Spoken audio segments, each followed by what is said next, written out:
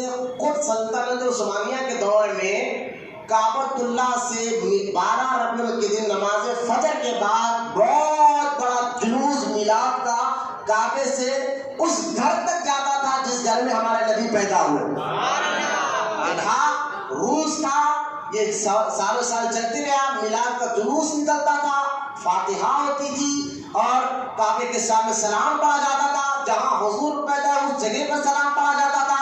تو لہٰذا یہ سارے کام جو آج ہندوستان پاکستان میں کر رہے ہیں یہ ہم نے پیدا نہیں کیا، یہ آپ سے ہی چل کر آئے سو کام ہے۔ یہ ساری باتیں میں ذکر بہت دور چلے گیا تو ہمیں تانا نہ دو کہ ہم جو ہے وہ کام کرتے جو ابو جہل اور ابو لہب جیسا کام کرتے، معاذ اللہ۔ میں نے بتایا عرب کے مشرکین اللہ کو مانتے تھے لیکن بتوں کی بھی عبادت کرتے تھے، اس لیے وہ مشرک ہوئے، اور ہم نے اللہ کو مانا، وہ وہاں بھی کہتے تم بھی اللہ کو مانتے ہو لیکن ساتھ کے ساتھ بزرگوں کی عبادت کرتے ہو۔ ہم نے کہا یہ بات مت کرو۔ ہم نے ابھی میں نے بتایا چھوٹے سے بچوں کو اٹھا کر پوچھو کہ تو کس کی عبادت کرتا ہو تو وہ بچہ بھی کہیں گا اللہ کی، بولو نا سبحان اللہ، اللہ کی عبادت۔ کوئی کہتا ہے کہ ہم معاذ اللہ کے غوث اعظم کی عبادت کرتے ہیں، کوئی کہتا ہے کہ ہم غریب نواز کی عبادت کرتے ہیں۔ اور دیکھیے آپ کتنا واضح فرق بھی ہے، ہم مزار شریف کے پاس جاتے ہیں، اس جگہ کو کہتے ہیں زیارت کی جگہ. کیا ہے؟ زیارت کی سب ملتے رہتے کیا ہے وہ جگہ؟ زیارت عربی لفظ ہے یعنی ملاقات کی جگہ. وہ جگہ زیارت کی جگہ، وہاں جا کر ہم زیارت کرتے ہیں اور مسجد میں جا کر عبادت کرتے ہیں. یہ فرق کو ظاہر ہے کہ آپ اس جگہ کو ہم زیارت کرتے ہیں، اس جگہ کو عبادت کی جگہ کہتے ہیں. وہاں عبادت نہیں کرتے، یہاں زیارت نہیں کرتے.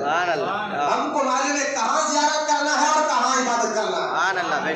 یہ کہنا کہ تم لوگ عبادت کرتے ہو اور جو ہے شرک کرتے ہو، تو لہٰذا اب آئیے میں ان کا کتنا خطرناک کردار آج کر رہے ہیں. اور آج میں جب دیکھیے ہم جو بات وہابی اپنی کتابوں میں لکھا، تقریروں میں بولتے ہیں، کتابوں میں لکھتے ہیں، لوگوں کو سمجھاتے ہیں.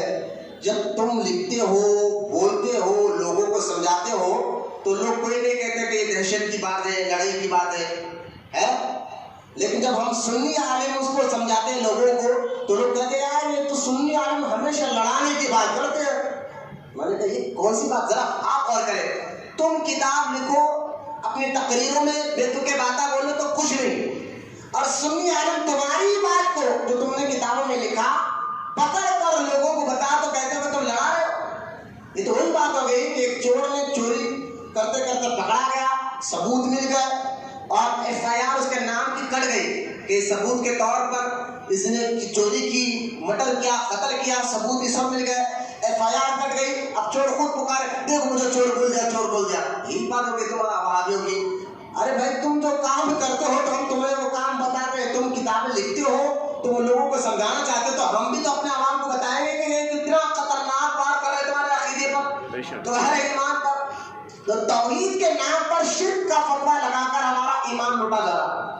یہ بات میں آپ کو سمجھانا چاہتا ہوں. توحید کے نام پر شرک کا فتویٰ لگا کر ہمارا ایمان اور عقیدے کو لوٹا جا رہا ہے. کیونکہ توحید ایک ایسا عقیدہ ہے جس کا سمجھنا، جس کا ماننا، جس کا سمجھنا انتہائی ضروری ہے. ہر مسلمان کے لیے توحید مضبوط ہوگی تبھی تو اس کا ایمان مضبوط ہوگا اور اس کا عقیدہ مضبوط ہوگا اور اسی کی عبادتوں کو اللہ تعالیٰ قبول فرماتا ہے. ساری باتیں ذہن میں رکھیں. اب تھوڑا سا چہرے بنائے میری طرف رکھے اور تمہیں چہروں سے بتائے کہ ہاں مولانا ہم آپ کی بات سمجھ رہے ہیں، تاکہ آپ آئے. توحید کا اہم مقصد آپ کو بتاتا ہوں. اگر کوئی بھی مولوی یا کوئی بھی آدمی آپ کو 11ویں کرنے پر شرک کہے یا غوث المدد کہنے پر شرک کہے یا رسول اللہ المدد کہنے پر شرک کہے تو آپ اسے ایک سوال میں کہتا ہوں کہیں کہ ٹھیک ہے ذرا آپ بتائیے شرک کا معنی کیا ہے؟ یہ سب سے اہم سوال ہے. شرک کہتے کس کو ہے؟ اس کا معنی کیا ہے؟ اس کا مفہوم کیا ہے؟ تو اس بات کو سب کو جاننے لگ جاتے ہیں. ایسا ہوا ہے ہمارے ساتھ. اچھا شرک تو بتاؤ یہ شرک کا معنی مفہوم کیا ہے؟ تو اب سر کو جانے لگے. تو اصل میں ان مدرسوں میں اور ان کو پڑھانے والے استاد کیا بچوں کو آج جو وہابیت کیا کر رہے ہیں؟ بچوں کو رٹا دے رہے ہیں رٹ کہ یہ کرنا شرک ہے، یہ بدعت ہے، یہ شرک ہے، یہ بدعت ہے، شرک ہے، یہ بدعت ہے. اور بچے رٹ کر گھر میں آ کر ماں باپ سے مل رہا ہے شرک ہے. لیکن اگر شرک کا یقین جانیے، شرک کا صحیح معنی آپ کو معلوم ہو جائے نا، مطلب اور مفہوم مطلب معلوم ہو جائے تو آپ یقین جانے پھر وہ آپ کے سامنے بیٹھ نہیں سکتے. اب کوئی بھی آپ کو اگر شرک بولے تو بولو پہلے بھائی توحید کا معنی بتا، مفہوم کیا، شرک کا معنی کیا ہے. شرک ایک عربی لفظ ہے، اس کا مطلب کیا پہلے بتا. توحید کہتے کس کو یہ بتا.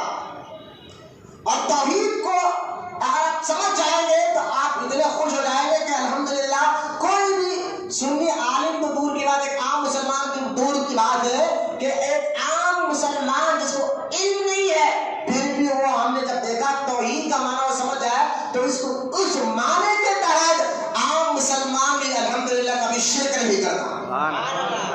اس سے شرک ہوتا ہی نہیں. آپ سنیں گے غوث المدد نے شرک کر دیا، لیکن آپ ساری زندگی میں بتاؤں گا آپ کو سمجھ جائیں گے کہ توحید کہتے ہیں کس کو. جب یہ آپ سمجھ جاؤ گے تو آپ سمجھ جاؤ گے جب میں نے ساری زندگی اسی بات کو سمجھ کر چلا ہے تو ہم سے الحمدللہ کبھی شرک نہیں ہوا. کیوں؟ اس کے لیے آپ کو توحید سمجھنا ہوگا. کیا سمجھنا ہوگا؟ اب آئے توحید سمجھا. توحید میں آپ کو بتاتا ہوں. اور توحید کو سمجھ جاؤ گے تو توحید کے ساتھ شرک کیا ہے وہ بھی آپ کو سمجھ میں آ جائے گا۔ یہ میرے پاس کتاب ہے شاہ ولی اللہ محدث دہلوی کی، یہ کتاب کا نام ہے حجت اللہ بالغہ، ٹھیک ہے، کتاب کا نام ہے، اور اس کتاب کی صفحہ نمبر 106 پر آپ نے بڑی پیارے انداز میں توحید کا بیان لکھا ہے۔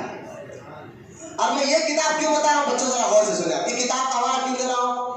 یہ تو میں بخاری شریف، مسلم شریف بہت سے حدیث ہے، لیکن ان کی کتاب کا حوالہ کیوں دے رہا ہوں؟ کیونکہ یہ کتاب لکھنے والے بزرگ کا نام ہے شاہ ولی اللہ محدث دہلوی، بڑے محبت سے سبحان اللہ۔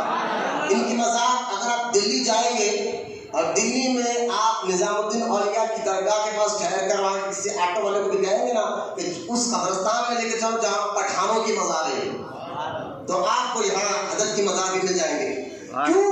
کیونکہ شاہ ولی اللہ محدث دہلوی ایسے بزرگ ہیں جن کو سنی ہی نہیں وہابی بھی اپنا استاد مانتے ہیں، بولے سبحان اللہ۔ اس لیے میں ان کی کتاب کے حوالے سے توحید بیان کرنا چاہتا ہوں۔ سنی ہے وہابی بھی ان کو اپنا امام کہتے ہیں، استاد کہتے ہیں، اور ان کو جنتی کہتے ہیں، کہتے نہیں ہوتا ہے۔ آج لوگ کہتے ہیں نا بھائی سنی وہابی کا جھگڑا ختم ہو جاؤ، ایک ایسے جب ایک پلیٹ فارم پر جمع ہو جاؤ، لوگ کہہ رہے ہیں، ہم نے کہا ٹھیک ہے جمع ہوں گے، ہماری بھی ایک شرط ہے، ہماری شرط ہے، ذرا سننا مجھے وہ شرط، آپ وہاں کو بولو میں کسی کو برا نہیں بولتا، سب مسلمان ایک پلیٹ فارم پر جمع ہو جائیں گے۔ ہم نے کہا ٹھیک ہے بھائی، ہم مان لیتے ہیں آپ کی بات، آج کے دور کے حساب سے کہ وہ ضروری ہے، مانتے ہیں، لیکن ایک بات بتاؤ، ایک پلیٹ فارم پہ جمع ہونا چاہ رہے ہیں؟ بولے ہاں، تو پھر ایک کام کرو، ان کے عقیدے کو اپنا لو، ان کے طریقے کو اپنا لو، جس کو تم بھی جنتی کہتے ہو اور ہم بھی جنتی کہتے ہیں، جس کو تم بھی جنتی مانتے ہو اور ہم بھی جنتی مانتے ہیں، وہ کہیں گے ہاں بھائی صحیح ہے، تو آؤ پھر شاہ ولی اللہ محدث کو تم جنتی مانتے ہو، وہ وہاں بھی کہیں گے ہاں یہ جنتی ہے، مانتے ہو نا؟ بولے ہاں بھائی جنتی ہے، ہم اپنے ممبروں میں ان کا بیان کرتے ہیں، اپنے مسجدوں میں ان کے بارے میں بولتے ہیں۔ میں نے کہا پھر جس کو تم جنتی مانتے ہو، جن کو ایمان والا مانتے ہو، بھائی جنت میں جائے گا کون؟ ایمان والا۔ کوئی بدعقیدہ کافر کیا جنت میں جائے گا؟ آپ بتا، ایمان والا ہی جنت میں جائے گا، اور ایمان کب بنتا ہے؟ جس کا عقیدہ صحیح ہو۔ ہاں، اور الحمدللہ شاہ ولی اللہ محدث دہلوی کا عقیدہ سننے والا عقیدہ، بولے سبحان اللہ۔ مطلب کیا؟ شاہ ولی اللہ محدث دہلوی فاتحہ دلاتے تھے، بولے سبحان اللہ۔ شاہ ولی اللہ محدث دہلوی 11ویں شریف مناتے تھے، شاہ ولی اللہ محدث دہلوی عرس مناتے تھے، شاہ ولی اللہ محدث دہلوی قبروں کی زیارت کو بھی جایا کرتے تھے، شاہ ولی اللہ محدث دہلوی 10واں 20واں 40واں سارے کاموں کو جائز بولا کرتے تھے۔ بات ختم کرو نا، جس کو تم بھی جنتی کہتے ہو ہم بھی جنتی کہتے ہو، یہ تو بات وہی ہو گئی کہ کڑوا کڑوا تھو میٹھا میٹھا ہضم کر لو، کچھ ان کی باتوں کو مانو کچھ نہ مانو۔ ہم نے کہا نہیں، جس کو تم بھی جنتی کہتے ہو ہم بھی جنتی کہتے ہو، آپ ان کی بات پر چلیں گے اور یہ بتائیں گے کہ عقیدہ توحید کیا ہے، بولے محبت سے سبحان اللہ، اور محبت سے بولے سبحان اللہ۔ تو لہٰذا اس لیے میں نے ان کی کتاب چنا ہے، جس کو آج کے دور میں وہابیہ بھی جو ہے اپنے مدرسوں میں ان کی تعریف کرتے ہیں، اپنی مسجدوں میں ان کی تعریف کرتے ہیں۔ ان کا نام ہے شاہ ولی اللہ محدث دہلوی، لیکن الحمدللہ ہے پکے سنی، عقیدے کے مطابق سنی، اہل سنت و جماعت سے ان کا تعلق تھا۔ آپ بولیں گے جب سنی تھے تو یہ وہابی ان کی اتنا عزت کیوں کرتے ہیں، ان سے اتنی محبت کیوں کرتے ہیں؟ تو بولے اس لیے کرتے ہیں کہ جہاں کہیں بھی کوئی بھی وہابی قسم کا مولوی، وہابی کوئی گالی نہیں ہے، ان کو وہابی پکارتے اس لیے ہے کہ آپ کو سمجھ آنے کے بدعقیدہ پکارتے اس لیے، کوئی گالی نہیں ہے۔ آپ کہیں گے بات بار وہابی کہہ کر ہم توہین نہیں کر رہے ہیں نا، گالی دے رہے ہیں، یہ نہ گالی دینے کی کوئی جگہ ہے، یہ کوئی گالی نہیں ہے، جو تم نام سے پہچانے جاتے ہو وہ نام ہم بتا رہے ہیں، یہ گالی نہیں ہے۔ بدعقیدہ کہنا تمہارے عقیدے میں سے بد کہتے، برا گندے عقیدے تمہارے ہیں، تو اپنی کتابوں میں لکھتے ہو کہ اللہ جھوٹ بولتا ہے، تم اپنی کتابوں میں لکھتے ہو کہ نبی مردہ ہے، تم اپنی کتابوں میں لکھتے ہو کہ مسلمان درگاہوں کو جا کر ابو جہل ابو لہب جیسا مشرکانہ کام کرتے ہیں، تم لکھتے ہو بھائی، آج بھی لکھ رہے ہو، تم بولتے ہو، تو تمہیں بدعقیدہ میں تو پھر کیا بولا جائے؟ یہ تھوڑا گالی تو نہیں ہے، تمہارا نام پہچانت کے لیے ہم بتاتے ہیں۔ ایک بات شاہ ولی اللہ محدث دہلوی کو اس لیے مانتے ہیں کہ یہ سارے عالموں کے استاد ہیں. مدرسوں میں آج بھی جو سند لیتا ہے کوئی جو کوئی بھی جماعت کا ہو تو سند میں حدیث کی سند ملتی ہے، پروف کہ یہ بندہ جیسے کہ امتحان دینے کے بعد اس کو پیپر ملتا ہے آخر میں کہ بندہ پاس ہوا یا فیل ہوا، اسی طرح مدرسے میں امتحان دینے کے بعد جو ہے اس بندے کا بیٹا یہ بچوں کو باہر بٹھا دو نا، کوئی ہے تو گھر میں بٹھا دو، بچہ بہت ڈسٹرب کرتا ہے. میاں سراج کہیں کو بٹھا رہا اور باہر میں دورت بات پڑے سو ملتا یہ علماء بیان کی بید بھی ہوتی ہے جہاں اللہ رسول کا ذکر چلو اس وقت بندہ ادھر ادھر دیکھے بجائے کرے. میں کہتا ہوں تھوڑا شرم ہمیں اپنے آپ کو آنا چاہیے کہ ہم جو ہے اگر کوئی دوستوں کے ساتھ بیٹھے تو ہم ذرا بھی بجاتے نہیں توجہ کے ساتھ، جبکہ جھوٹ اس میں دس باتیں رہتے ہیں، غیبتیں ہوتی ہے، وہاں بالکل فریش ہو کے بیٹھتے ہیں تو یہاں اللہ کے گھر میں ہم بیٹھے ہیں. یہ اپنے آپ کو ہم سمجھنا چاہیے کہ ہم کتنا فریش ہو کر بیٹھ کر توجہ کے ساتھ سنیں، کیونکہ یہاں قرآن حدیث کا ذکر ہو رہا ہے. تو لہٰذا ٹھہرو یار تم بیٹھ جاؤ کرتے ہو. تو لہٰذا حضور صلی اللہ تعالیٰ علیہ وسلم کی دیوانوں میں آپ کو بتانا اور سمجھانا یہ چاہتا ہوں. حجت البالغہ جو کتاب کے جو مصنف ہے شاہ ولی اللہ محدث دہلوی کو سب جنتی مانتے ہیں، کیونکہ جو ایسا ایک ایگزام میں پاس ہونے کے بعد بچے کو رپورٹ ملتی ہے، اسی طرح جب کوئی مولوی یا محدث بن جاتا ہے مدرسے میں پڑھ کر اس کو ایک سند ملتی ہے، اور سند میں کیا لکھا تھا کہ انہوں نے کس سے پڑھا، ان کے استاد کون، ان کے استاد کون، ان کے استاد کون، پوری ایک چین ہوتی ہے. جیسا کہ تمہارے ابا، ان کے دادا، ان کے والد کون، ان کے والد کو اوپر تک چین آتی ہے نا، ایسا استاد کے استاد کی چین آتی ہے. تو سارے استادوں اوپر جا کر جو سب سے بڑے استاد کا نام آتا ہے وہ استاد ہے شاہ ولی اللہ محدث دہلوی. یہ بہت نیچے اتر کر آپ کو آسانی کے ساتھ سمجھا رہا ہوں کہ کتنے بڑے بزرگ دیش ایک کتاب لکھی ہے جن کو وہ بھی جنتی مانتے ہیں اور ہم بھی جنتی مانتے ہیں. اب بات ختم کرو. اگر کوئی کہے نا کہ صبح ہو جائے تو آؤ جس کو تم جنتی کہتے ہو ان کے عقیدے پہ چلو، اور وہ لوگ تو درگاہوں کو جاتے بھی تھے، بزرگوں کو مانتے بھی تھے. خیر، شاہ ولی اللہ محدث دہلوی نے اپنی کتاب میں باب میں توحید کا بیان لکھا تو فرماتے ہیں توحید کو سمجھنا ہے تو اس کے اصول کو پہلے سمجھو.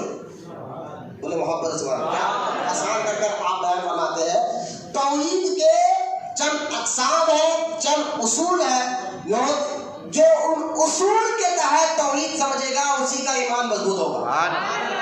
بھائی کسی چیز کو سمجھنا ہے سیکھنا تو کوئی اصول ہوتا ہے، کوئی طریقہ ہوتا ہے، اس طریقے سے آپ آگے بڑھیں گے تو آپ کا توحید مضبوط ہوگی، آپ کا عقیدہ مضبوط ہوگا.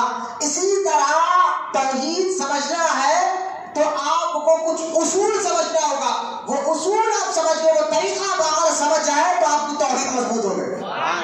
محبت سے اور یہ اصول، یہ جو طریقہ میں بھی جو بیان کرنے جا رہا ہوں، اور کر بچوں یہ سب آپ کو سیکھنا فرض ہے. یہ اصول میں آپ کو بتا رہا ہوں، یہ توحید کی جو اصول ہے، جو طریقہ ہے، یہ آپ طریقہ آپ کے لیے سیکھنا فرض ہے. صرف مولویوں کے لیے نہیں، آپ کے لیے بھی فرض ہے. جب تک آپ یہ سیکھیں گے نہیں آپ کا ایمان مضبوط نہیں ہوگا. اب وہ اصول کیا ہے، وہ طریقہ کیا ہے، آئیے میں آپ کو بتاتا ہوں. جو شاہ ولی اللہ محدث دہلوی نے لکھا وہ آپ کو بتا رہا ہوں، ٹھیک ہے. اب اس اصول کو آپ سمجھ جائیں گے توحید مضبوط ہو جائے گا انشاءاللہ، عقیدہ آپ کا مضبوط ہو جائے گا. ایک توحید کے بارے میں، توحید کا پہلے مطلب سمجھ جائیں. توحید کا مطلب ہے اللہ کو ایک ماننا. بڑے محبت سے سبحان اللہ. اللہ کو ایک ماننا. تو ماننے کا طریقہ کیا ہے، اصول کیا ہے؟ تو شاہ ولی اللہ محدث دہلوی فرماتے ہیں ماننے کا طریقہ تین ہے، وہ اصول تین ہے. ان اصول کے تحت اگر اللہ کو ایک مانو گے، ان اصول کے تحت اللہ کو اگر ایک مانو گے تو تمہارا ایمان مضبوط ہو جائے گا، تمہاری توحید مضبوط ہو جائے گی. ورنہ دیکھیں اللہ کو ایک ماننے والے آج کے دور میں یہودی بھی ہے، اللہ کو مانتے ہو، یہودی عیسائی بھی ہے، مانتے ہیں اللہ کو، لیکن ان کے ماننے کے طریقے غلط ہیں. وہ کہتے ہیں نہیں ہم اللہ کو ایک مانتے ہیں لیکن عیسیٰ علیہ السلام بھی خدا کے بیٹے ہیں. کوئی تو عیسائی کہتا ہے میں خدا ہے، کوئی کہتا ہے خدا کے بیٹے ہیں. اس لیے میں نے سورہ اخلاص پڑھی ہے جس کو ہم اللہ پاک فرماتا ہے قل هو اللہ احد، اے محبوب کہہ دو کہ اللہ ایک ہے، اللہ الصمد، اللہ بے نیاز ہے، لم یلد ولم یولد، نہ اس کو کسی نے پیدا کیا نہ اس نے کسی کو پیدا کیا، یعنی جنم دیا. جب ساری کائنات بنا اللہ پیدا کیا، جیسے ماں باپ ایسے طریقے سے اللہ پاک ہے، ٹھیک ہے؟ نہ اس کی کوئی اولاد ہے، نہ اس کے کوئی نہ اس کو کسی نے پیدا کیا، نہ اس کی کوئی اولاد ہے. تو اس اصول کے تحت ہم اللہ کو ایک مانتے ہیں. بولے محبت سبحان. تو توحید کا مطلب ہے اللہ کو ایک ماننا. لیکن مانیں گے کیسے؟ جیسے یہودی مانتے ہیں تو بھی آپ ایمان آپ کا مکمل نہیں ہوگا، جیسے عیسائی مانتے ہیں تو بھی آپ کا ایمان مکمل نہیں ہوتا. تو مانیں گے کیسے؟ تو وہ اصول آپ کو ماننا پڑے گا. اللہ کو ایک ماننا ایک مطلب. دوسرا اب آئے تین چیزیں ہیں، یہ تین چیزوں کو آپ سمجھ جائیں گے تو آپ کی توحید مضبوط ہو جائے گی. یہ سیکھنے کا فرض ہے. سبحان اللہ، یہ فرض ہے. ورنہ قبر میں جاؤ گے نا اس چیزوں کو چھوڑ کر آپ آئیں گے، اندر قبر جب دبائے گی تب آپ کو اندازہ ہوگا. خیر ان اصول کو آپ سمجھ جائیں گے تو آپ کا ایمان تو مضبوط ہوگا ہی، توحید بھی مضبوط ہوگا. اور آپ ان اصولوں کو سمجھ کر آپ سمجھ جائیں گے کہ یقیناً اولیاء اللہ کے درباروں میں ان اصولوں کو بتایا بھی جاتا ہے، سمجھایا بھی جاتا ہے، گھول کر پلایا بھی جاتا ہے. بولے محبت سے سبحان اللہ. آج پہلا اصول توحید کا پہلا اصول ایک اللہ کو واجب الوجود ماننا. بولے محبت سے سبحان اللہ. مطلب کیا میں بتا. پہلا اصول ہے، یہ تین اصولوں میں سے میں پہلی بات کر رہا ہوں کہ اللہ کو واجب الوجود ماننا. مطلب یہ کہ اللہ ہے، اس کی ذات ہے، واجب الوجود ہے، یعنی وہ ہے لیکن خود سے ہے. بولے محبت سبحان اللہ. ہماری وجود ہے، ہماری بھی ذات ہے، لیکن ہمیں اللہ نے پیدا کیا. انہیں بنانے والا، سمجھ کر بنانے والا، زمین کو بنانے والا، آسمانوں کو بنانے والا، تاروں کو بنانے والا، سورج کو بنانے والا، سمندروں کو بنانے والا، جھاڑوں کو بنانے والا. ارے بولو یار، اللہ کہنا کوئی شرم کی بات نہیں ہے. کوئی خاموش نہ رہے. میں آپ کو ایک بات سناتا ہوں. چلیے ایک بزرگ تھے جو اللہ کا ذکر کرتے تھے. شیطان آیا ایک بار. کتنے سال سے ذکر کر رہا ہوں؟ بہت سالوں سے کر رہا ہوں. ارے اتنے سال سے ذکر کر رہا تو کبھی اس کی طرف سے جواب آیا؟ تو شک ڈال کے شیطان وسوسے ڈالتا. وسوسے ڈالنے والے شیطان بھی ہوتے اور انسان بھی ہوتے. کبھی ہم درگاہ کو جا رہے ہیں، ہم آپ کو دوست مل جاتا، وہاں بھی کوئی دوست ہوتا ہے کہ وہاں مل جاتا. کہیں کو جا رہے ہیں، کہاں لکھا ہوا جانا، اب شک آتا ہے. تو شک ڈالنے والے جنات بھی ہوتے ہیں، انسان بھی ہوتے ہیں. قرآن کہتا ہے، میں نہیں کر رہا. آپ سورہ ناس پڑھتے نا، من الجنۃ والناس، آخری کی جو آیت ہے سورہ ناس کی. اے اللہ ہم تیری پناہ چاہتے ہیں جنات شیطانوں سے اور وسوسے ڈالنے والے انسانوں سے بھی. انگوٹھا چوما، آپ یہ کہاں نکل رہا انگوٹھا چوما؟ وسوسے. تو وسوسے ڈال دیا ایک کو کہ بھائی تم جو اللہ اللہ کر رہے ہیں اتنے سال سے، اللہ کا ذکر کبھی جواب آتا ہے اللہ سے؟ تو خاموش ہو گئے. وہ بات تو صحیح ہے، کبھی جواب نہیں آیا، ذکر کرنا چھوڑ دے. اللہ کا نیک بندہ تھا، اللہ نے خضر علیہ السلام کو بھیجا، جا کے بولو کہ ذکر کیوں چھوڑ. تو آئے خضر علیہ السلام اور جو مجھ سے ملاقات کر کے تو نے اللہ کا ذکر کیوں چھوڑ دیا؟ کہا اتنے بار سے سالوں سے اللہ اللہ کا جواب نہیں آتا. تو خضر علیہ السلام کہتے ہیں کہ دیکھ اللہ مجھے بھیجا تیرے کو بولنے کے لیے. اللہ کہتا ہے جب میں چاہتا ہوں کہ کوئی بندہ میرا نام لے تبھی تو وہ میرا نام لیتا ہے. اب بھی اللہ نے کرے تو کیا بولے گا؟ اللہ کہتا ہے خضر جا کے اس کو جب میں چاہتا ہوں نا کوئی میرا نام لے تبھی اس کی زبان سے نکلتا ہے اللہ. ایک بات. اور دوسری بات یہ کہ خضر اس کو جب کوئی بندہ ہے، کیا محبت ہے. دیکھیں اللہ کی رحمت کتنی وسیع ہے. اسی حدیث میں سرکار فرماتے ہیں اللہ بندوں سے 70 ماؤں سے زیادہ محبت کرتا ہے.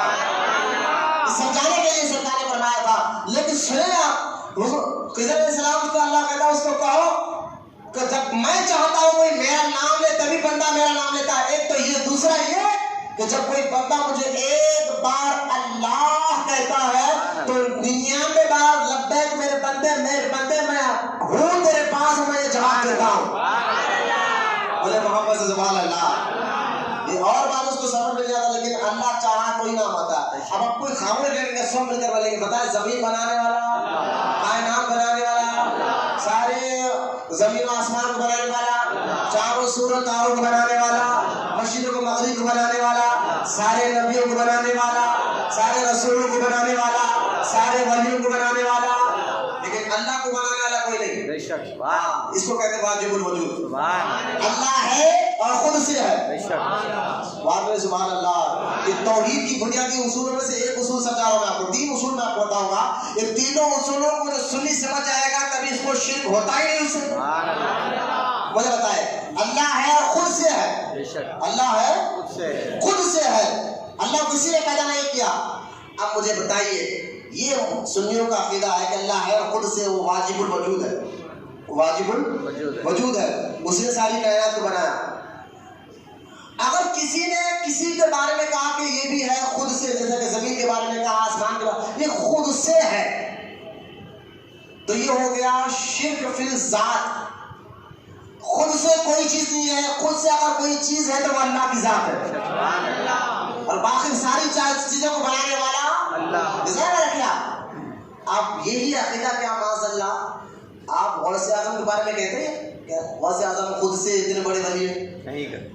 غریب نواز کے بارے میں کہتے ہیں آپ یہی کہتے ہیں اللہ کی ولی ہے، اللہ نے بے طاقت کا فرمائی. جو شرک کا ہوا، ایسا کہنا شرک کا ہوا. ایک بات خیر، اللہ ہے خود سے ہے. اللہ کی ذات میں شرک کرنا یہ سنیوں سے کبھی ہوا نہیں. ہاں آپ کہیں گے کون ہے جو اللہ کی ذات میں ایسا عقیدہ رکھتا ہو کہ جیسا اللہ کے بارے میں ہم عقیدہ رکھتے ہیں، تو وہ کون ہے؟ وہ آتش پرست ہے. خاموش آتش پرست، آگ کی پوجا کرنے والے.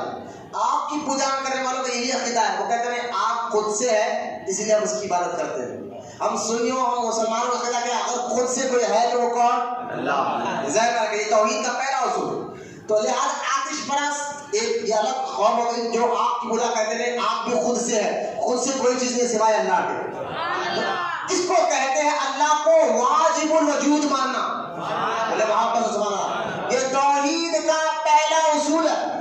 یہ توحید کا پہلا اصول ہے کہ اللہ کو واجب الوجود ماننا. ایک بات. اب آئے دوسری بات، اس کو ذرا غور سے سنیں آپ.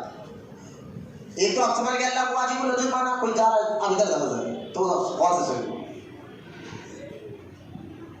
تو اللہ کو واجب الوجود ماننا ایک تو یہ ہوگا. دوسرا آ جائے گا، بہت آسان کر کے سمجھا رہا ہوں. دوسرا اصول، ایک اصول تو آپ سمجھ گئے. دوسرا اصول، اللہ تعالیٰ کی جو صفات ہے وہ خود کی اس کی ذاتی ہے. بولے محبت سے سبحان اللہ. یا اللہ کا وجود جیسا خود کا ذاتی ہے وجود ہے، اسی طرح اللہ کی صفت بھی اس کی ذاتی ہے. اس کو کسی نے اللہ کی صفت کیا ہے؟ پہلے آپ سمجھے صفت کہتے ہیں خوبی کو. صفت کہتے ہیں کس کو؟ خوبی کو. صفت جیسا کہ دیکھیں آپ اللہ ہے اس کی ذات ہو گئی. اس کے اندر صفت ہے کہ وہ کریم ہے. سبحان اللہ. وہ کرم فرماتا ہے، وہ رحیم ہے رحم فرماتا ہے، وہ غفور ہے معاف فرماتا ہے. یہ رحیم کریم یہ جتنی صفتیں ہیں، جتنے اللہ کے نام ہیں 99 یا 1000 نام ہے، اس سے بھی زیادہ نام بتائے جو اللہ کی صفاتی نام ہے. تو یہ جو اللہ کی جو صفت ہے یہ اس کی خود کی ذاتی ہے. ہم کسی کو صفت میں بھی شریک نہیں کرتے. وہ اللہ کی صفت بھی ذاتی ہے. ایک بات کہ اللہ کا وجود خود سے ہے، اسی طرح اللہ کی جو خوبیاں وہ خود سے ہے. اللہ کو کسی نے وہ خوبی عطا نہیں کی، وہ خود سے اس کے اندر وہ خوبیاں پہلے سے ہے. بولے محبت سبحان اللہ. بہت آسان کر کے سمجھاتا رہا چہرہ بتائے کہ ہمیں سمجھ میں آ رہا ہے. جیسا اللہ کی ذات خود سے ہے، اسی طرح اس کے اندر کی خوبیاں کسی نے دی نہیں اس کو معاذ اللہ، وہ خوبیاں بھی خود سے ہے. اس کو کہتے ہیں صفت، اور اس کی صفت بھی خود کی ذاتی ہے. دوسرا اصول. تیسرا، خالق کائنات اللہ. بولے سبحان اللہ. زمین و آسمان کو بنانے والا، چاند سورج کو بنانے والا، ساری کائنات کو بنانے والا خالق. یہ 3 اصول ہے. جو ان 3 اصولوں کو مضبوط پکڑ لے وہ ہو جاتا ہے توحید والا مومن. بولے یہ 3 چیزیں ہم کسی کے اندر نہیں مانتے. بولے سبحان اللہ. اب وہاں بھی کہتے ہیں جب ہاں ٹھیک ہے بھائی ہم مان لیے تمہاری بات کو کہ تم اللہ کو واجب الوجود مانتے ہو، تم اللہ تعالیٰ کو خالق مانتے ہو، تم اللہ کی صفت کو ذاتی مانتے ہو، لیکن میں یہ کہتے ہیں تم اللہ کو واجب الوجود تو مانتے ہو، اللہ کو خالق بھی تم لوگ مانتے ہو، لیکن اب دیکھیں لیکن کہہ کر کیا کہتے ہیں، لیکن تم لوگ جو بزرگوں سے وسیلہ لیتے ہو نا یہ شرک کرتے ہو. یہ وسیلہ لینا عبادت ہے اللہ کی. یہ ذریعہ اپنانا عبادت ہے اللہ کی. اور کسی کو اللہ کی بارگاہ میں کسی کو سفارش لے کر کرانا کہ اللہ ان کے وسیلے سے معاف فرما دے، غوث اعظم کے وسیلے سے معاف فرما دے، غریب نواز کے وسیلے سے معاف فرما دے، وہ کہتے ہیں یہی شرک ہے. میں نے کہا وارے واہ بھی واہ، یہ شرک تمہیں نظر آیا؟ ہاں یہی شرک ہے. یہی کام مکے کے جو مشرکین کرتے تھے بتوں کے بارے میں. وہ پوچھتے تھے اور کہتے تھے دیکھو یہ بت جو ہے نا اللہ سے کہہ کر ہماری بخشش کرائیں گے. یہ مکے کے مشرکین کہتے تھے، ایسا ہوتا بھی تھا کہ یہ اللہ سے کہہ کر ہماری بات منوائیں گے. تو آپ بھی کہتے دیکھو مکے کے مشرکین نہیں کرتے تھے بتوں کے بارے میں کہ یہ بت اللہ سے کہہ کر کہے گے اللہ ان کی بات سن لے گا. بولے ہاں بھائی ٹھیک ہے، بتوں کے بارے تم بھی یہی کہتے ہو کہ ہم غوث اعظم کی بات جو ہے نا غوث اعظم کے بارے میں جاتے کہتے ہیں غوث اعظم سنے گے تو اللہ بھی سنے گا، لہذا تم میں ان میں فرق کیا رہا؟ میں نے دیکھو یہاں ایک چیز وہ چھپاتے ہیں، وہ کیا میں آپ کو بتاتا ہوں. مشرکین بتوں کو سفارشی مانتے تھے، یہ بات صحیح ہے، مانتے تھے. وہ کہتے تھے کہ انہوں راضی ہوگا تو اللہ راضی ہو جائے گا. اور وہ لوگ کہتے تم بھی غوث اعظم کو خدا تو نہیں کہتے لیکن تم سفارشی مانتے ہو، یہ شرک ہے. میں نے کہا یہاں جھوٹ مت بولو بچوں کو. آج تم جو بات چھپا رہے ہو، سنیے جو یہ لوگ بات چھپاتے ہیں ذرا غور سے سننا. یہ لوگ بات یہ چھپا رہے ہیں مشرکین بتوں کو وسیلہ نہیں مانتے تھے، بتوں کی عبادت کرتے تھے. یہاں شرک ہے. بولا اللہ اکبر. وہ کیا کرتے تھے؟ بتوں کی عبادت. بولے سمجھ کر کیا کرتے تھے؟ بتوں کی عبادت کرتے تھے. اور ہم ولیوں کی عبادت میں بھی ذریعہ سمجھتے ہیں. یہ فرق ہے زمین اور آسمان کا، ان میں اور ہمارے میں. آپ کہیں گے ذریعہ ہی بنانا شرک ہے. میں نے کہا اگر ذریعہ بنانا ہی شرک ہو جائے گا تو پھر قرآن میں عیب آ جائے گا. پھر جو ہے نا قرآن کی آیتوں میں غلط ہو جائے گا، کیونکہ قرآن میں ایک نہیں کئی آیت ہے جو اللہ پاک فرماتا ہے میرے بارگاہ میں وسیلہ لے کر آؤ. ارے مجھے نا سبحان اللہ. مجھے آپ بتاؤ بچوں کیا قرآن میں کوئی غلط ہو سکتا؟ نہیں ہو سکتا. قرآن اللہ کا کلام ہے، بے شک. قرآن کی آیت میں کوئی غلط بات نہیں ہو سکتی. کوئی غلط بات کر بھی، کیونکہ ہم اگر کوئی کتاب لکھے، کوئی پرچہ لکھے یا کوئی ایگزام دے تو ہمارے لکھنے میں غلطی ہو سکتی ہے، لیکن اللہ غلطیوں سے پاک، اس کا کلام بھی سے پاک. خود قرآن میں آپ نے دیکھا سورہ بقرہ جب شروع ہوتی ہے اللہ فرماتا ہے ذالک الکتاب لا ریب فیہ. اے لوگوں سنو، یہ وہ کتاب ہے جس میں کسی میں کوئی شک نہیں. قرآن کی ہر آیت پڑھو. اب دیکھیں اگر اللہ کی بارگاہ میں کسی کو سفارشی بنانا، کسی کو ذریعہ بنانا شرک ہوتا تو خود قرآن میں اللہ تعالیٰ فرماتا ہے. کیا فرماتا ہے؟ دیکھیں آپ، میں آپ کو قرآن بتاتا ہوں. قرآن کی آیت ہے 6ویں پارے کی. کون سی ہے؟ 6ویں پارہ. کون سا پارہ؟ کون سا پارہ؟ 6واں پارہ. اور آیت دیکھیں آپ، اللہ تعالیٰ ارشاد فرماتا ہے، یہ آیت 6واں پارہ آیت نمبر 63. اللہ پاک ارشاد فرماتا ہے وَلَوْ أَنَّهُ. اور سے سنیے، میں رک کر سمجھا رہا ہوں، آج تھوڑا جذبہ میں بھرا احمد. وَلَوْ أَنَّهُمْ إِذْ ظَلَمُوا أَنفُسَهُمْ جَاءُوكَ فَاسْتَغْفِرُوا اللَّهَ. اللہ فرماتا ہے اگر کوئی میرا بندہ کوئی ایسا کام کر لے جس سے میں ناراض ہو سکتا ہوں، جس کو ہم گناہ کہتے ہیں، اگر کوئی بندہ گناہ کر لے، اپنی نفس پہ، اپنی ذات پر ظلم کر لے تو وہ کیا کرے؟ تو اللہ سے معافی مانگے تو اللہ معاف کرے گا. لیکن معاف کیسا کرے گا؟ اللہ فرماتا ہے محبوب جاؤ کا وہ تیرے پاس آئے. بھائی اگر نافرمانی کرے تو گھر میں جو ہے مسجد میں بنانا چاہیے نا، مسجد میں جا کر نماز پڑھ کر توبہ کرو نا. مسجد میں نہیں بلایا جا رہا. قرآن کی آیت ہے جاؤ کا وہ تیرے پاس آئے. اچھا تیرے پاس آ کر کیا کرے؟ تو اللہ فرماتا ہے اجاؤ کا فاستغفر اللہ.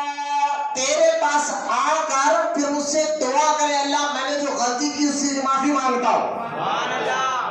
اللہ کہتا ہے نا گناہ کرے، نافرمانی اللہ کی کرو، لیکن مصطفیٰ تیرے پاس آئے اور تیرے پاس آ کر اللہ سے معافی مانگے.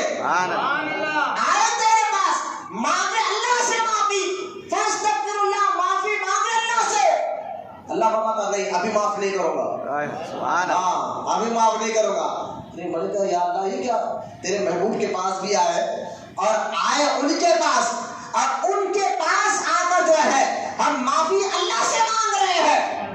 اللہ کہتا نہیں معاف نہیں کروں گا. بولے کیوں؟ تو اللہ آگے فرماتا ہے واستغفر لهم الرسول. بولے سبحان اللہ. واستغفر لهم الرسول لوجدوا اللہ. اللہ فرماتا ہے محبوب اگر کوئی اپنی جانوں پر ظلم کرے جاؤ کا وہ تیرے پاس آئے اور آ کر استغفر اللہ سے معافی مانگے، لیکن اللہ فرماتا ابھی معاف نہیں کروں گا. کیوں؟ کہا جب تک اے رسول ان کی طرف سے تم میری بارگاہ میں سفارش نہیں کرے گا. مجھے محبت سے سبحان اللہ. معافی مانگو اللہ سے تیرے پاس آ کر، لیکن تو کہ اللہ معاف کر دے گا. سبحان اللہ. اللہ معاف کر دے نا.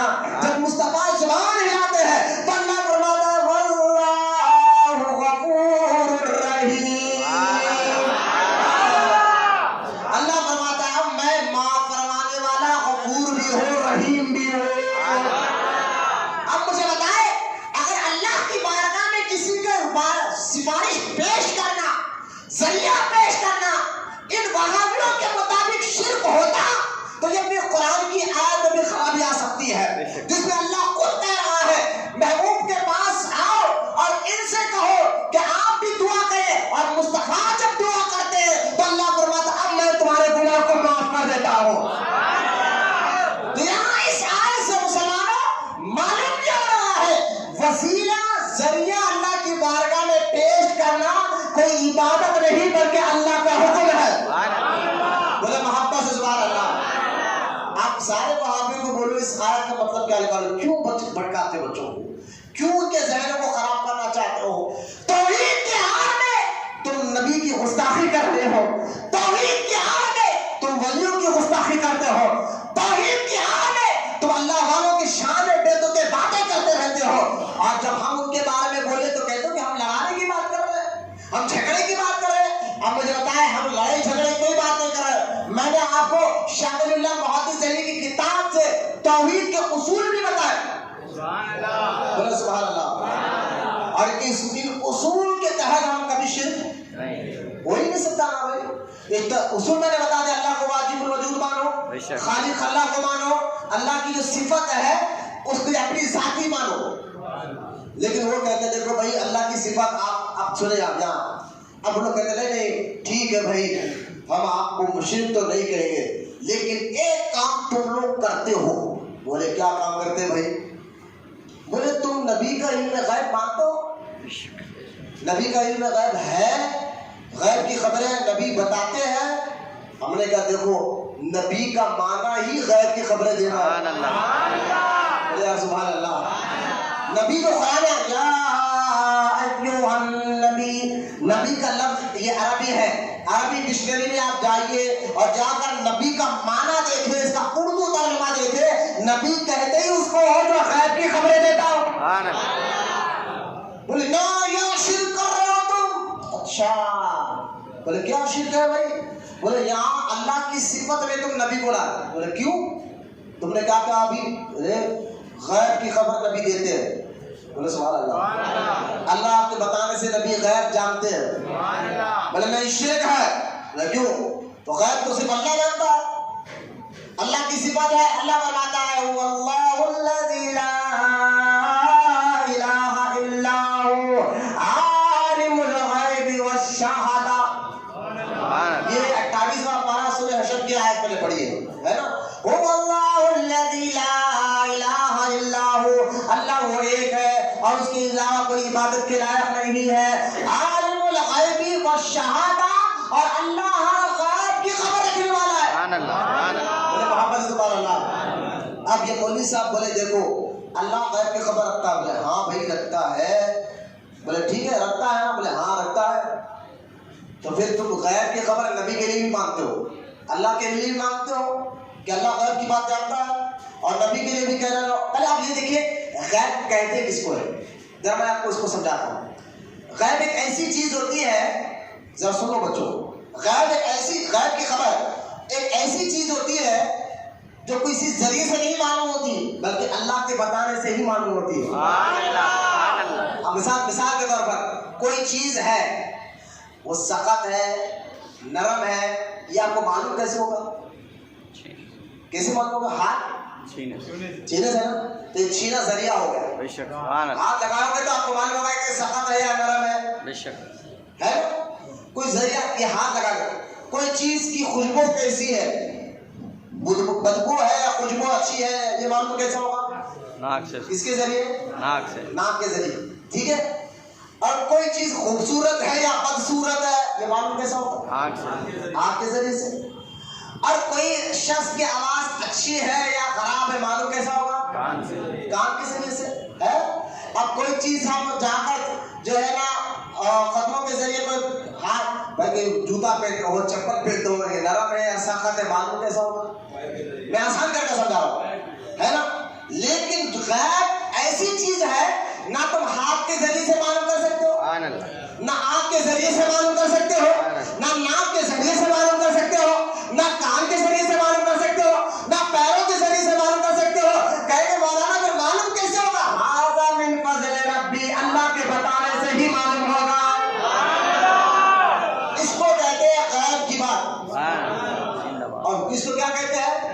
اچھا غیب کی بات. اور سب سے زیادہ اللہ جاننے والا غیب کی خبر. اللہ خود بنا عالم الغیب و شہادہ. میں نے کہا اللہ جب تو غیب کی خبر جانتا ہے نا بھائی یہ ماننا ضروری ہے نا مسلمان کو. اللہ ہر چیز کی خبر جانتا. جو ہو رہا ہے اللہ وہ بھی جانتا. جو ہو چکا ہے وہ بھی جانتا. جو ہونے والا ہے وہ بھی جو ہو چکا وہ بھی جو گزر چکا وہ بھی جو گزرنے والا وہ بھی. ارے بولو نا سب جانتا ہے نا اللہ ہر چیز کا خبر ہے. میں نے ایک سوال کیا یا اللہ جب تو ہر چیز اچھا ہمیں پیدا کرنے سے پہلے ہمارے بارے میں ہاں کہ تم بڑے پیدا ہو کے کیا کرو گے بچپنے میں کیا کرو گے جوانی میں کیا کرو گے بڑھاپے میں کیا کرو گے تمہارا کیا ہوگا قبر میں کیا ہوگا آخرت میں. اللہ کو کوئی بتانے کی ضرورت. اللہ ہمیں پیدا ہونے سے ہمارے پیدا ہونے سے پہلے اللہ ہمارے بارے میں سب جانتا ہے نا. میں آپ کو بتاتا ہوں سنیے جب اللہ سب جانتا ہے کہ ہمارے بارے میں ہمیں پیدا ہونے سے پہلے بھائی یقین تو ہے الحمدللہ ہے اللہ ہر جانتا ہے. میں نے کہا یا اللہ پھر شیطان کو تو فرشتوں کو استاد کیوں بنا ہے؟ سوال بھائی شیطان فرشتوں کا استاد تھا فرشتوں کو پڑھاتا تھا جنت میں جاتا تھا. اس کا نام پہلے شیطان نہیں تھا عزازیل تھا. شیطان کا نام کیا تھا پہلے؟ عزازیل تھا. بعد میں اس کا نام ابلیس یا شیطان جو بھی پڑھا بعد کی بات ہے لیکن پہلے کیا نام تھا اس کا؟ عزازیل. اچھا عزازیل کو یعنی اس کو بنانے والا بھی اللہ ہے. میں نے کہا یا اللہ جب تو پہلے سے جانتا تھا یہ عزازیل آگے چل کر شیطان بننے والا ہے نا بھائی جب جانتا تھا تو فرشتوں کا استاد بنایا کیوں؟ مثال کے طور پر بھائی آپ نے ایک سیٹ صاحب نے بچے کو کام پہ رکھا. مثال دے رہا ہوں سمجھا کر.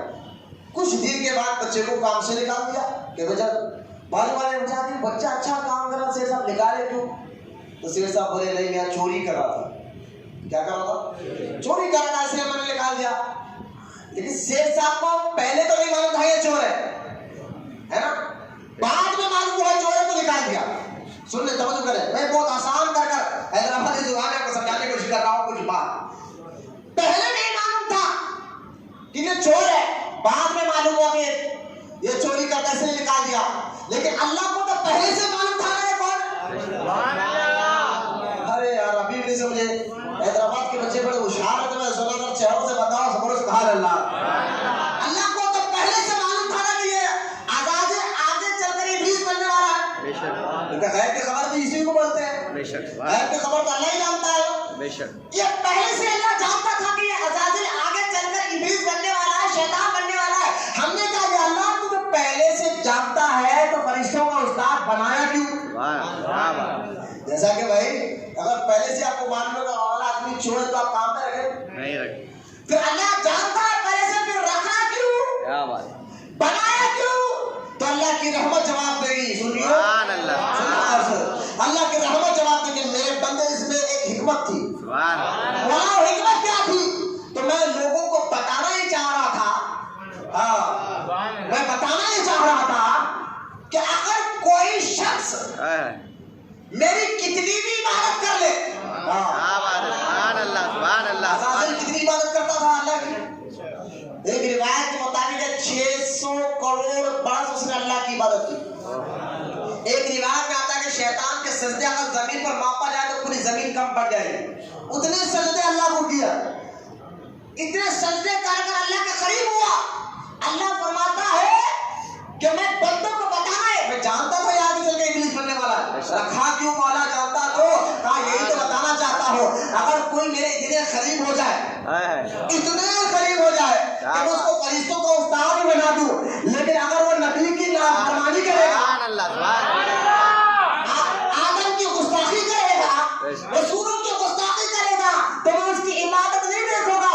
اس کی عبادت اس کے منہ پر مار کر جو ہے اس کو ملعون بنا دوں گا, اس کو ابلیس بنا دوں گا. معلوم کیا ہوا؟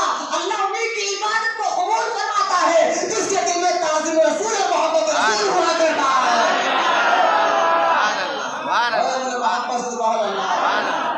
اسی لیے ڈاکٹر اقبال یہ بات سمجھ گئے تھے. انہوں نے اپنے شعر میں کہا حضور کی محبت دین حق کی شرط اول ہے. اس لیے انہوں نے کہا حضور کی محبت دین حق کی شرط اول ہے.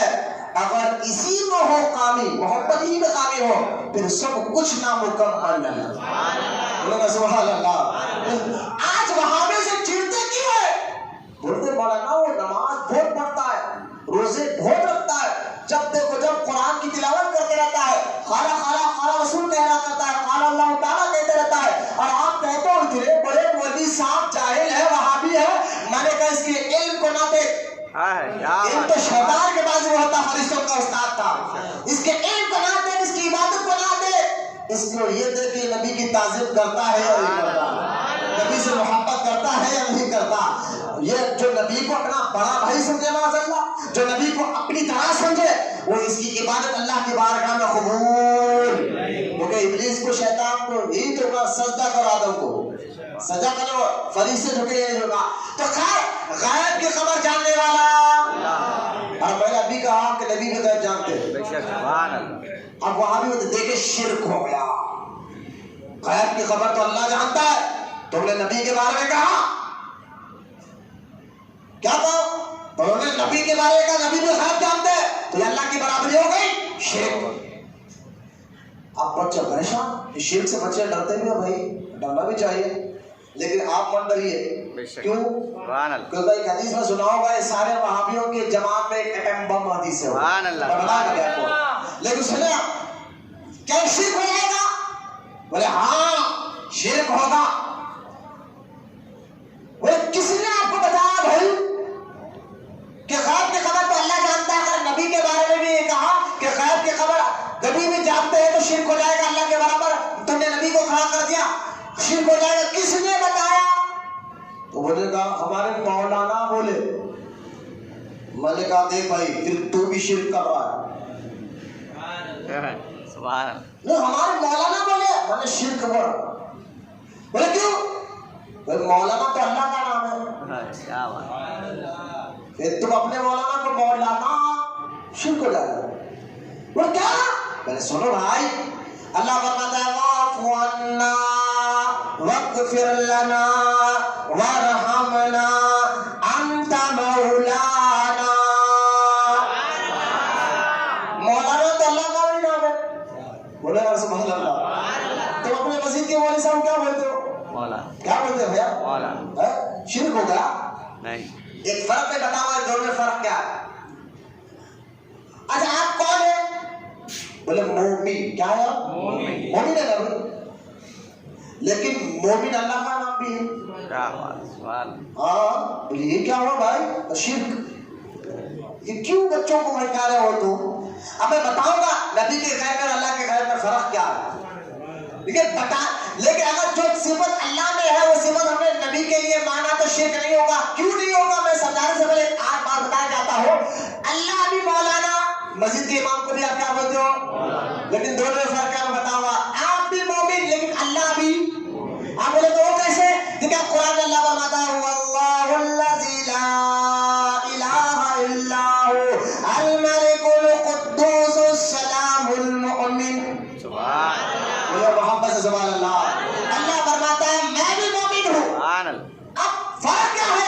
سنے فرق آپ کو بتانا چاہتا ہوں کہ اللہ بھی غیب کی خبر جاننے والا، نبی بھی غیب کی خبر جاننے والے، اللہ بھی مولانا، مسجد کا امام بھی مولانا، آپ بھی مومن، اللہ بھی مومن۔ شرک کہیں کیوں نہیں ہوا؟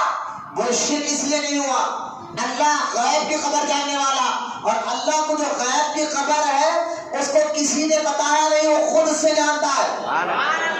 اللہ کا علم ذاتی ہے، یوں سمجھیے اللہ کا علم ذاتی ہے، اللہ کا علم ذاتی گھر والے اچھا سمجھ گئے، گھر والے اللہ کا علم ذاتی ہے اور نبی کا علم عطائی ہے۔ اللہ خود سے جاننے والا ہے، اس لیے اس کو عالم الغیب والشہادہ کہتے ہیں، اور نبی اللہ کے بتانے سے جانتا ہے، اس لیے ان کو غیب بتانے والے نبی کہتے ہیں۔ تو اگر میرا شرک نہیں ہوا، یہ صفت جو اللہ کی صفت ہے غیب کی خبر جاننا، یہ اللہ کی صفت ہے۔ تو نبی کے اندر بھی یہ صفت اللہ دیتا ہے، نبی کے اندر خود سے نہیں آتی، خود سے اگر کسی کے پاس صفت ہے وہ کس کی ہے؟ کس کی ہے؟ اور جو ولی اور نبی کو جو غیب کی بات ہوتی ہے اللہ کے بتانے سے آتی ہے، اس کو عطائی کہتے ہیں۔ کیا کہتے ہیں؟ جیسا کہ مومن اللہ ہے، مومن کا معنی کیا ہے؟ ایمان والا، امن والا، ٹھیک ہے؟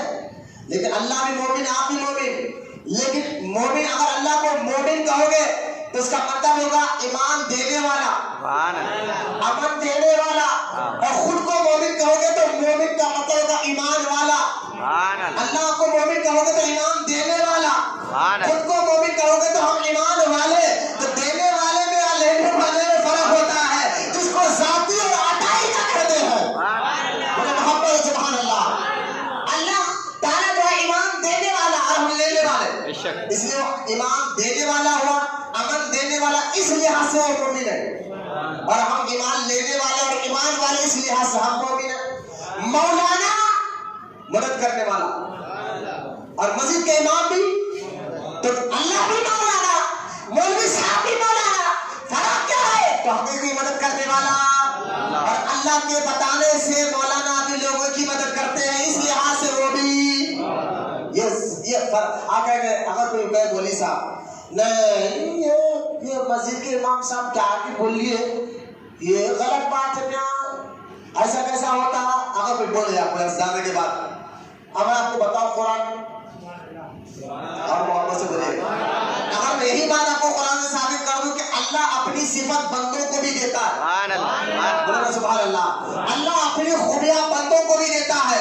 فرق یہ ہے کہ اللہ کی خوبی ذاتی ہے، بندوں کی خوبی اللہ کی عطا سے ہے۔ یہ فرق رکھنا آپ کے لیے ضروری ہے، ذاتی اور عطائی، یہ فرق جب سمجھ جاؤ گے تو شرک ختم۔ اللہ کی خوبی بولے نا، اللہ کی خوبی، اور بندوں کے اندر جو خوبی ہو اللہ نے، نبی کے اندر جو خوبی ہو اللہ نے، غوث اعظم کے اندر جو خوبی ہو اللہ نے، غریب نواز کے اندر جو خوبی ہو اللہ نے۔ یہ ذاتی عطائی، کوئی کہتا ہے یہ نہیں مانتا بھائی، ارے بڑا ماننا پڑے گا، کیوں؟ میرے قرآن خود یہ بتا رہا ہے، ذاتی عطائی کا فرق قرآن خود بتا رہا ہے۔ بولے کیا وہ سمجھا نہیں؟ بول بتائے، رؤوف اور رحیم یہ کس کی صفت ہے؟ رؤوف اور رحیم، رؤوف معاف کرنے والا، رحیم رحم کرنے والا، یہ کس کی صفت ہے؟ اللہ کی ہے، اللہ کی صفت ہے نا۔ قرآن میں بھی ہے، جو ہے سورہ بقرہ آیت نمبر 143، اللہ ارشاد فرماتا ہے ان اللہ بالناس لرؤوف رحیم۔ مجھے محبت سے سبحان اللہ، اللہ فرماتا ہے بے شک اللہ آدمیوں پر بڑا مہربان اور رحم کرنے والا ہے۔ قرآن کیا ہے؟ رؤوف رحیم کس کی صفت ہے؟ اب کیا کہا اللہ نے؟ رؤوف بھی کہا، رحیم بھی کہا، یہ دو لفظ ذہن رکھیں، یہی لفظ اللہ نے رسول کے لیے بھی کہا اور قرآن ہی نے کہا، جہاں اب تک دیکھیں رؤوف اور رحیم یہ اللہ کی صفت ہے، میں نے کہا یہی صفت اللہ نے رسول کے لیے بھی کہا۔ میں نے کہا سورہ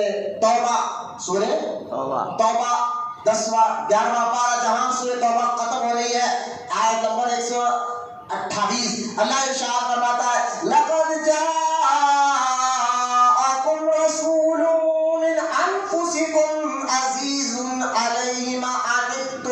مَانِتُّمْ حَرِيصٌ عَلَيْكُمْ بِالْمُؤْمِنِينَ رَءُوفٌ رَحِيمٌ. اللہ بولنا سبحان اللہ.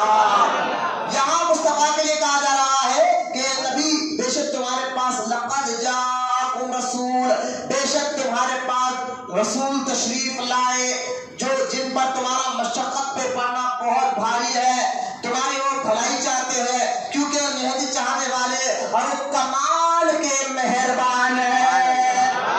بولنا محبت سے سبحان اللہ. اب دیکھیں اللہ کہتا میں رؤوف رحیم ہوں، اور مصطفیٰ کے لیے اللہ کہتا ہے وہ بھی تم پر رؤوف بھی ہے اور رحیم بھی ہے. اب بتاؤ فرق کیسے ہوگا؟ یہ بھی تو قرآن کی آیت ہے نا بھائی. کوئی میں آپ کو مفتی کا فتویٰ تھوڑی سنا رہا ہوں یا کوئی آپ کو حدیث بھی نہیں سنا رہا ہوں، آپ کو قرآن کی آیت ہی بتا رہا ہوں. ایک آیت میں اللہ کہتا ہے میں رؤوف ہوں رحیم ہوں، ایک دوسری جگہ اللہ قرآن میں کہتا ہے مصطفیٰ بھی رؤوف ہے رحیم ہے. دونوں میں فرق کیا ہے؟ فرق یہ ہے اللہ رؤوف ہے رحیم ہے خود سے ہے، اس کو کسی نے رؤوف بنایا نہیں، رحیم بنایا نہیں ہے، اس کی خود کی ذاتی صفت ہے. اللہ کی خود کی ذاتی صفت ہے، اور رسول کو جو اللہ کہہ رہا ہے یہ بھی رؤوف ہے رحیم ہے، تو اللہ نے ان کو رؤوف و رحیم بنایا ہے. محمد سبحان اللہ. اب آگا ٹھیک ہے قرآن کی آیت سے پتہ چلا رؤوف و رحیم اللہ، اور ہم بھی مصطفیٰ بھی رؤوف و رحیم، اللہ بھی رؤوف و رحیم. اب فرق کیا ہے؟ اب یہاں شرک کا ہوا پھر بتائیں. اگر شرک بولو گے تو اللہ کے کلام میں خرابی آئے گی ہے نا؟ آپ بول ہی نہیں سکتے. اللہ کے کلام میں خرابی آ جائے گی، خرابی، اور اللہ کا کلام خرابی سے پاک، کیونکہ بندے میں نہیں اللہ کا کلام ہے یہ کسی بندے، اور اس میں خرابی کیسے آ سکتی ہے؟ ایک بات اچھا دیکھیں، اب آپ دیکھیں ہم دعا کر رہے ہیں ربنا تقبل منا انک انت السمیع العلیم. دعا کرتے ہیں اے اللہ تو ہی سننے والا، تو ہی دیکھنے والا ہے. سننا دیکھنا کس کی صفت ہے؟ یہ اور بات ہے اللہ کو آنکھ نہیں ہے، اللہ آنکھوں سے سن کانوں سے ہاں ذہن میں رکھے اللہ کا کوئی جسم نہیں. اللہ تعالیٰ ہے اس کی ذات ہے لیکن وہ جسم سے پاک ہے، وہ جگہ سے پاک ہے، اور وہ احاطے سے پاک ہے. احاطہ سمجھتے آپ؟ اب آپ بیٹھے ہوئے جتنی جگہ پہ آپ بیٹھے ہو جس کو گھیرے ہوئے اس جگہ کو آپ گھیرے ہوئے تو اس کو کہتے ہیں اردو میں احاطہ. آپ جہاں بیٹھے ہیں اس جگہ کو گھیرے ہوئے ہیں اور اس کو کہتے ہیں احاطہ. اور اللہ بھی ہے، اس کی ذات بھی ہے، لیکن اس کی ذات کا کوئی احاطہ نہیں کر سکتا. بولو سبحان اللہ. اور کیونکہ اس کا نہ جسم ہے، نہ اس کا آنکھ ہے، نہ کان ہے، لیکن اس کی صفت ہے دیکھنا اور سننا. آپ بتائیے آپ کیا دیکھ رہے ہیں؟ آپ بھی تو دیکھتے ہیں نا، سن بھی رہتے ہیں نا. دیکھنا سننا تو اللہ کی صفت ہے، آپ کے پر کہاں سے آئے بھائی؟ مجھے سمجھو. اگر وہاں بھی یہ بات مانیں گے تو میرے میں نے کہا بیٹا کہ تو بھی دیکھ رکھو سن رکھو. ارے میں نے کہا انکا انت السمیع العلیم، دیکھنا سننا تو اللہ کی صفت ہے. اے بولو سبحان اللہ. تو تیرے اندر کہاں سے آ گئی؟ اگر اللہ کی صفت میں کسی کو بھی لا کر کھڑا کرو تو یہ بھی شرک ہو جائے گا. جیسا کہ اللہ کی صفت ہے مدد کرنا، اب کہتے ہیں غوث مدد کرو، وہ شرک ہو گیا. تو مدد کی صفت کرنا تو اللہ کی ہے، غوث اعظم کے لیے شرک ہو گیا. میں نے کہا تو اندھا ہو جا، بہرا ہو جا. بولے کیوں؟ کہ دیکھنا سننا تو یہ اللہ کی صفت ہے، تیرے اندر کیوں آ مانے؟ بولے نہیں مولانا بات یہ ہے اللہ کے اندر جو دیکھنے سننے کی صفت وہ خود کی ہے، ذاتی ہے. میرے اندر دیکھنے سننے کی جو صفت ہے یہ اللہ نے مجھے عطا کر دی ہے. میں تجھے یہ کہتا ہوں حقیقی طور پر مدد کرنے والا اللہ ہی ہے، لیکن اللہ تعالیٰ اپنی مدد کو غوث اعظم کے ذریعے سے بھی ظاہر کر سکتا ہے، یہ اس کی مرضی ہے. اس کی مرضی کو بولتا ہے اللہ، وہ کون بولنے والا؟ اللہ الصمد ہے، اللہ بے نیاز ہے، نہ وہ کسی سے مشورہ لیتا ہے، نہ وہ کسی سے مشورے کا محتاج ہے، نہ اس کے. اللہ کہتا میں جو کرنا چاہتا ہوں کن ہو جاتا ہو جاتی. لیکن غور کرے مدد اللہ سے بھی ظاہر ہوتی ہے, اور مدد تو حقیقت میں مدد کرنے والا اللہ ہی ہے, لیکن ظاہر غوث اعظم سے بھی کرتا ہے, غریب نواز سے بھی کرتا ہے, مدد نواز سے بھی کرتا ہے.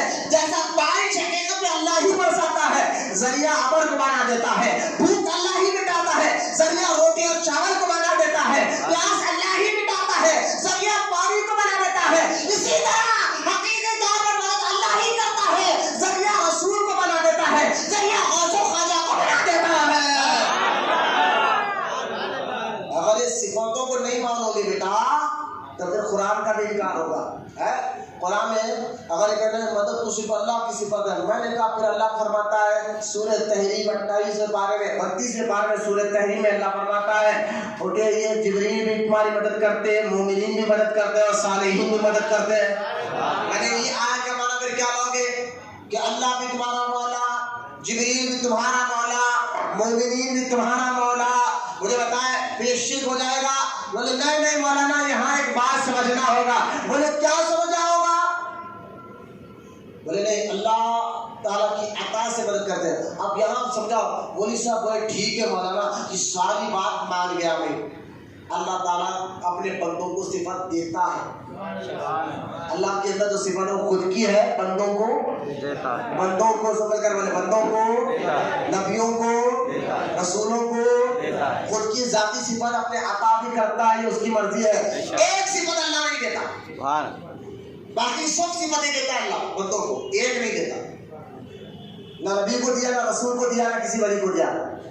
سارے رسولوں سے اعلیٰ ہمارا نبی, لیکن ہمارے نبی کو کوئی صفت نہیں دیا. ساری صفتیں بندوں کو دیتا ہے. وہ کریم ہے تو لہٰذا بندوں کو بھی کریم کی صفت دیتا ہے. وہ رحیم ہے, بندوں کو بھی رحیم کی صفت دیتا ہے. وہ رؤوف ہے, بندوں کو بھی دیتا ہے, رسول کو بھی دیا ہے. ساری صفتیں دیتا ہے لیکن ایک نہیں دیتا, اس کو کہتے ہیں الوہیت کی صفت. وہ کہتے ہیں الوہیت کی صفت یعنی عبادت کی صفت. سبحان اللہ.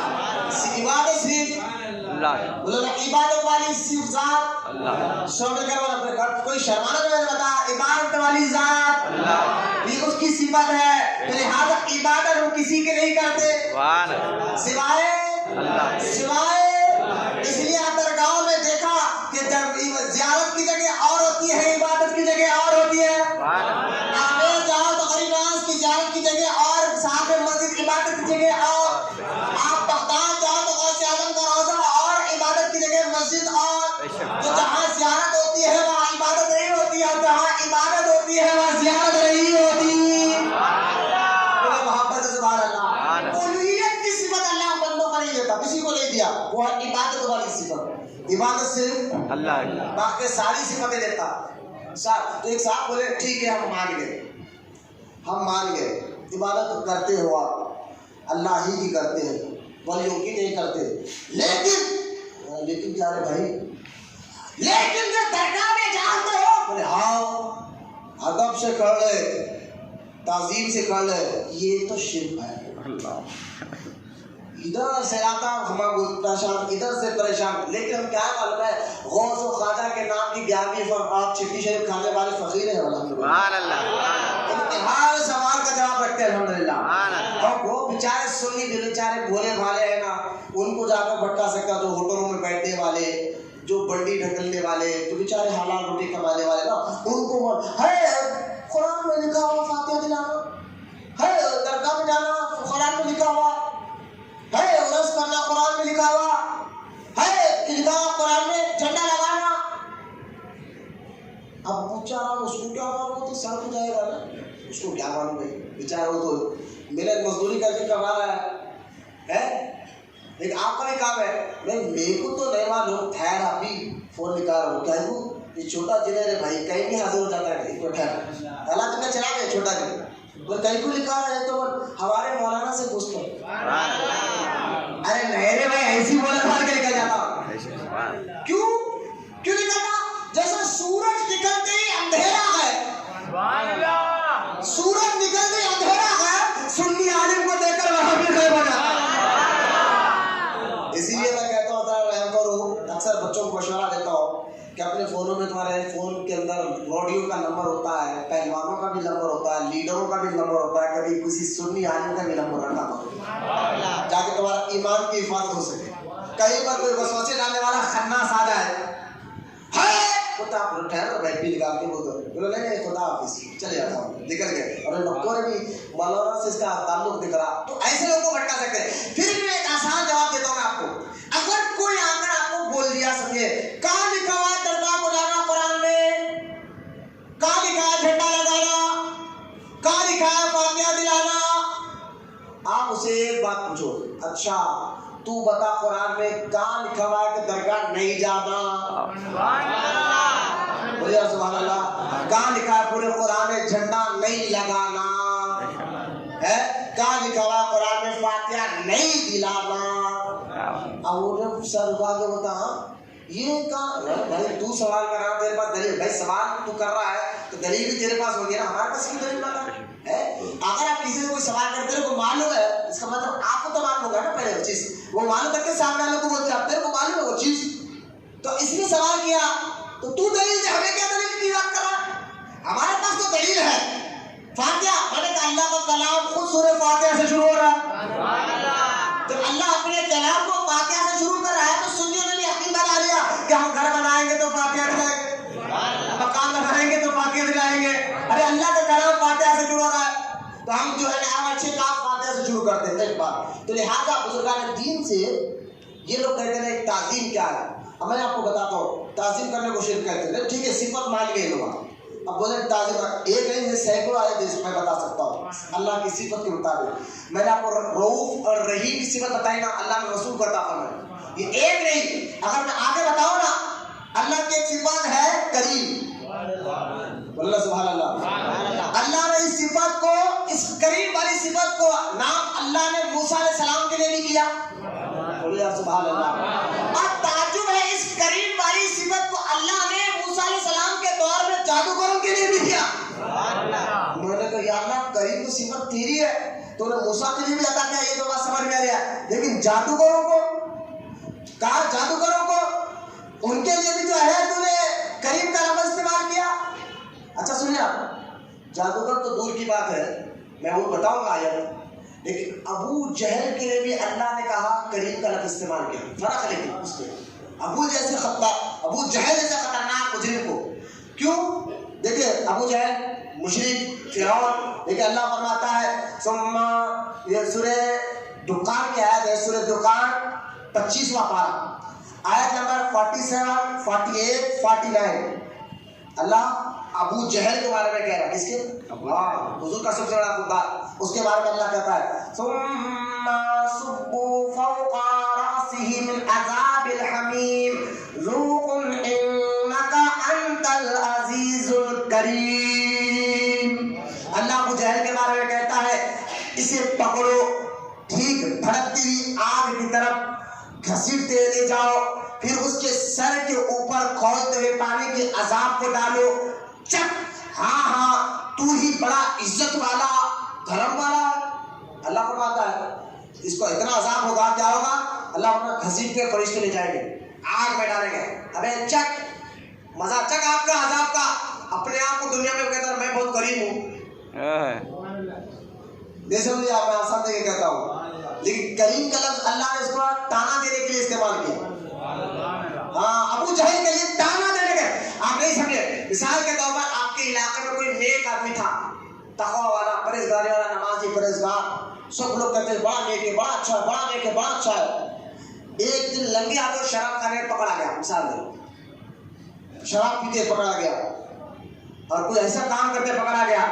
اب وہ پکڑا گیا, اس کے بعد اس کی عزت نہیں, اس کو دیکھ کر ارے یار یہ تو وہی ہے نا اپنے آپ کو ہم جو تقوی والا کہتا تھا, پرہیزگاری والا کہتا تھا, تانا دے کے لیا بولتے نا, یہ لوگوں بڑا نیک بن کے لوگوں کے سامنے پھرتا تھا, بڑا تقوی والا کہہ کر پھرتا تھا, یہ بڑا نیک بنے پھرتا تھا, لہذا اس کو تانا دے گے. اسی طرح اللہ تعالیٰ ابو جہل کو کہہ رہا ہے, بیٹا ابو جہل کے بارے میں اللہ پاک کہہ رہا ہے کہ یہ گستاخ رسول ہے, اور تو دنیا میں تو کہتا تھا میں عزت والا ہوں, میں عزت والا ہوں, لوگوں کو کہتا تھا میں بڑا نیک ہوں, عزت والا ہوں. اللہ فرماتا ہے قیامت کے دن جب میں اس کو عذاب ڈالوں گا نا, اپنے آپ کو عزت والا کہنے والے اب چک عذاب کا مزہ.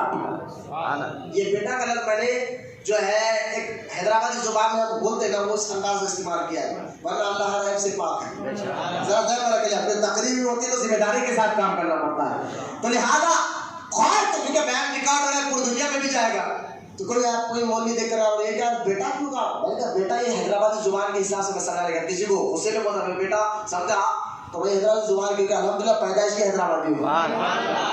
اب مجھے بتایا کریم کا لفظ اللہ نے ابو جہل کو تانا دینے کے لیے استعمال کیا ہے، تو یہ صفت اللہ اپنے بندوں کو بھی بولے نا، اللہ اپنے نیک بندوں کو یہ صفتیں، تو لہٰذا غیب جاننے والا اللہ، لیکن اللہ کے عطا سے غیب کی خبر جاننے والے نبی بھی ہے ولی بھی ہے، یہ فرق ہے ذاتی اور عطائی کا فرق۔ اور انشاءاللہ وقت کیونکہ ختم ہو گیا ہے، آنے والے جمعہ میں انشاءاللہ میں آپ کو بتاؤں گا کہ ولیوں کی ہم تعظیم کرتے ہیں، عبادت نہیں کرتے، اور آنے والا جمعہ میں آپ کو عبادت کا فرق بتاؤں گا، عبادت کس کو کہتے ہیں اور تعظیم کس کو کہتے ہیں، دونوں لفظ میں قرآن سے انشاءاللہ بتاؤں گا کہ عبادت۔ ابھی میں نے آپ کو بتایا کہ اللہ کی صفت بندوں کو اللہ عطا کرتا ہے، اس کے دو آیتیں میں نے آپ کے سامنے پڑھی ہے، وقت ختم ہو گیا ہے، ورنہ میں تعظیم اور عبادت کس کو کہتے ہیں، تعظیم کس کو کہتے ہیں، یہ دونوں کا فرق انشاءاللہ میں نے آپ کو بتایا۔ آج کی اس تقریر میں توحید کے 3 اصول میں نے آپ کو بتا دیا، وہ تینوں اصولوں کو ذہن میں رکھے،